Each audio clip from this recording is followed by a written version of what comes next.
Hey, what's up, nerds? Paul here at Radio Free Hammer Hall. Today we're doing a little help for the newbies, those folks that are just getting into Age of Sigmar. So this is my top 6 things to think about when you are choosing your first army. So I know this is a daunting task for a lot of people. There are currently, when I'm recording this, 22 armies in Age of Sigmar. 23 if you count the Legion of Asgore, that is an army produced by Forge World, and a lot of the models are no longer available. And then we have the Sons of Behemoth coming out soon as well. That would make 24. So that is a pretty big selection, and it can be a really hard choice. So I thought I would throw a video out there that gave some people some advice on things to think about when they're choosing an army. So the first thing that I want you to think about is how easy an army is to learn. It's not necessarily correct to just get the easiest to learn armies. That can be a good road to go down for some people, but there's also some advantage to starting with a more complex army. That way your skills will be able to scale up over time and you'll learn more and more. If you stick with a more simple army, your own learning of the game might be a little bit stunted because you don't have that much complexity to work with. The flip side of that, of course, the third hand that we're working on, is when you have armies that are restrictive and they're more simple, it forces you to learn new playstyles, techniques. So it really gives you some opportunities. So there's really some pros and cons to going with a simple army versus a more complex army.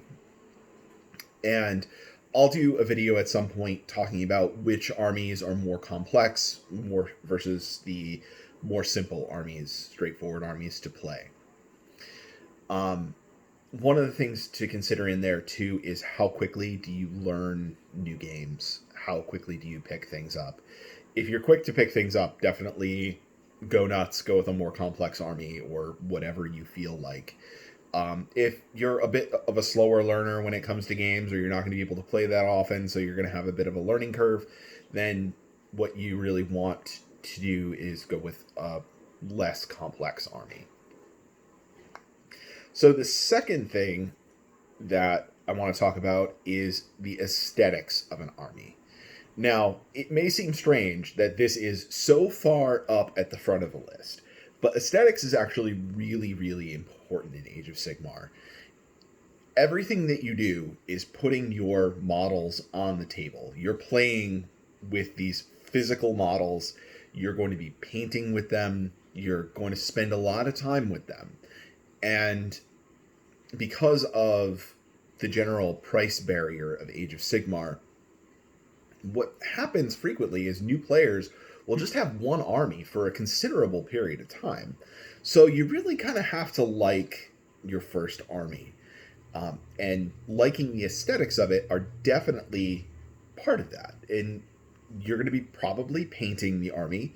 So it's going to be something that you're going to want to paint, that you're going to want to stare at for a while you're doing that painting. You spend hours and hours, modeling and painting these armies. And to do it with something that you think is really ugly is going to be a downer. It's going to prevent you from wanting to hobby more. So I really recommend going with armies that have an aesthetic that you like. It's not necessarily the most important thing, but the aesthetic certainly does help. And some armies give you more opportunities than others for things like conversions and kit bashing, doing some resculpting, doing interesting things if you want to get really advanced really quick, or if you are carrying over skills from other miniatures games. If you're experienced with building models and hobbying in that way. Number 3 that I want to talk about is the narrative of the army. Again, this kind of goes hand in hand with aesthetics. the narrative really follows pretty closely with how an army plays most of the time. So that's going to give you a good indication. Like, if it has an interesting story and the narrative arc of that faction is something that feels right to you, that is attracting you. In the same way as aesthetics, it's going to pull you in and make you more interested in the army. And because the rules so closely parallel the narrative behind armies, it's going to give you a good idea of what the play style is like and see if that is the right sort of thing for you. Narrative in general is a pretty heavy part of Age of Sigmar, believe it or not. Even people that are really not narrative oriented will often know the narrative behind their army. People tend not to have a lot of armies, even more experienced players. So they sort of get into the narrative of their army. When you're playing a game at a tournament or with your friends at your local game store or in your basement, that is something that kind of becomes part of the banter. Like, why is your army better than your opponent's army? And just like the fun trash talk that goes on. It gives you just opportunities for community. You can kind of link up with other people on Facebook or Twitter or WhatsApp groups that are all into the same army and kind of come together and have this kind of common culture of playing that army as well. And also, it helps build your personal narrative in playing the game. Because what's going to happen is, as you play more games, you become more emotionally attached to your models. Certain units, certain heroes, certain monsters, and that's just going to kind of build their own personal reputation for you. You might give them a name. You might, always have like this one particular hero that is the MVP, or like my old Free Guild general on horse that was General Disappointment. He was just always bad. So he just disappointed me constantly. I called him General Disappointment.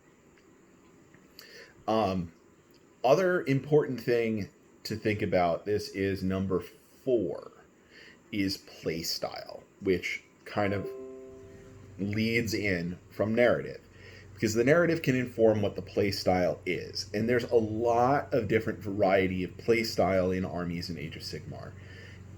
There's 22 armies, and they're all distinctly different from each other. They all play very differently.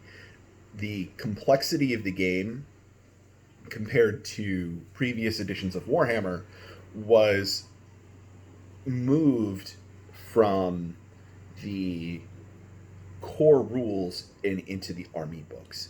So your play style becomes very unique and unlike other armies. So just some examples. Iron Jaws are very fast and aggressive, in your face. They scream across the board and just beat down on the enemy as quickly as possible. Daughters of Cain, they're a very synergy-oriented army. You stack different buffs on units and send them forward into this, take this, ordinary unit that's become a powerhouse through all of the different buffs that you've been able to put on them and synergize together.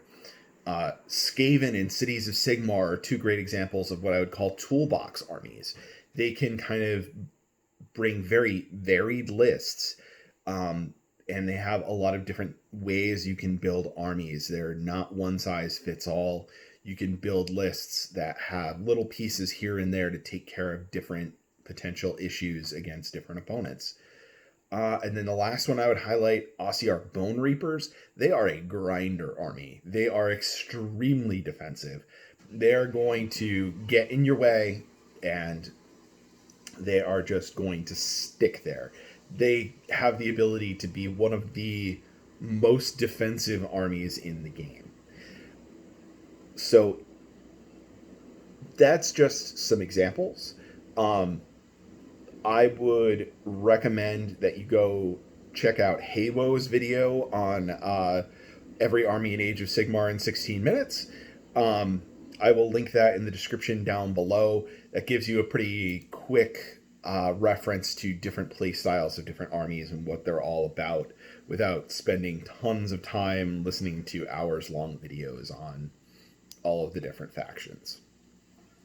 The next one that I would talk about is competitiveness. Now, this is something that not everyone really cares about. But generally speaking, nobody likes losing. And if you're losing all the time, it's going to be hard and you're not going to have a lot of fun. So it's good to have an army that is at least solid. And right now in Age of Sigmar, there are not too many armies that are really bottom of the barrel. There are some that are pretty top tier. One of the things to consider, especially if you're a new player, you may not be used to this sort of thing, but the metagame changes constantly in Age of Sigmar. Every 6 months, we get errata and FAQs that can massively change things in the game. We get points changes every 6 months. We get adjustments and FAQs to books 2 weeks after they're released. For every book that's released, at least FAQs. It's hard to be a meta chaser in Age of Sigmar. You're going to spend a lot of time flipping your armies if you do that. You're not going to stick with one thing for a long time. So one thing to think about is having an army that is just kind of like a solid mid-tier army that you can learn and become very proficient with and you can do well with no matter what the metagame is. It'll shift around over time. Certain types of armies will be better at different times. And, it's just going to constantly change.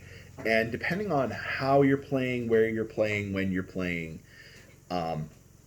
your local metagame, I've definitely have done videos on this as well. Your local metagame is very different than big tournament metagames and the global metagame at large. If you're interested in, global statistics, go check out the Honest Wargamer's website. He has statistics on all of the tournament results around the world so that you can see how armies are performing at tournaments. That is a good indication of where the metagame is at, where your army sits. If you want to play the best army, have at it. Go to it. Just be aware that overpowered armies in Age of Sigmar tend to get nerfed. So your really good army right now could be bad later. A great example of this is over the past year, Slaanesh went from being probably the best army in Age of Sigmar to bottom tier just from getting points increases twice and getting rules changes and other things changing in the FAQs and new battle plans and new match play rules. It was a massive fall from grace for that army. And if you were chasing the meta and you just wanted to play the best army, you went from having the best army to a bad army. Well, not necessarily bad, but like an army you're going to struggle to put up a winning record with. So that's definitely something that you want to think about with your army. The longevity of the competitiveness of it. The last factor, number 6, that I want to talk about real quick is price. Some armies are definitely more expensive to collect than others are. I've definitely done some videos on how to save money in building armies in Age of Sigmar. I've got another one coming up that I am planning on doing on ways to pinch your pennies and build armies more affordably. But different armies have different options. And one of the traps you can sort of fall into is maybe an army seems like it's inexpensive, but it has a ton of options in it, and you find yourself constantly wanting to try more and more things with that army, and that keeps making you have to go out and buy more kits and more kits and more kits and more kits. And if you're fine with spending money, if you just have a bottomless pit of hobby money, that's great. You can just go nuts and do that. A lot of people are more price conscious though.